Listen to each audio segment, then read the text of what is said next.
সর্বপ্রথম মিলাদুন নবীর আলোচনা করেছেন কে? আল্লাহ। সর্বপ্রথম করেছেন কে? সবাই জবান করে সর্বপ্রথম করেছেন কে?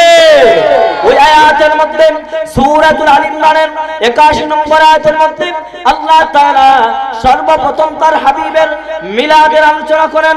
আল্লাহ রাব্বুল আলামিন বলেন, ওয়া ইয আখাযাল্লাহু মিযাকান নাবিয়িনা লামা আতাইতুকুম মিন কিতাবিন ওয়া হিকমা। আল্লাহ রাব্বুল আলামিন বলেন, ও রাসূল আপনি ওই সময়ের কথা স্মরণ করুন যখন আমি সমস্ত নবীদেরকে বলেছিলাম, ওয়া ইয আখাযাল্লাহু মিযাকান নাবিয়িনা, তাদের থেকে আমি ওয়াদা নিয়েছিলাম আর বলেছিলাম তোমাদেরকে আমি কিতাব আর হিকমত দিয়েছি, ওই কিতাব আর হিকমতের সত্যায়নকারী আমি একজন রাসূল পাঠাবো।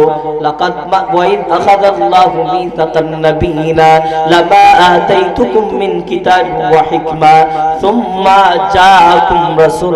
আল্লাহর কোরআনের ভাষায় আল্লাহ বলেন সুম্মা জাআকুম রাসূল। সুম্মা জাআকুম রাসূল হচ্ছে মিলাদুন নবী। কোন সুবহানাল্লাহ।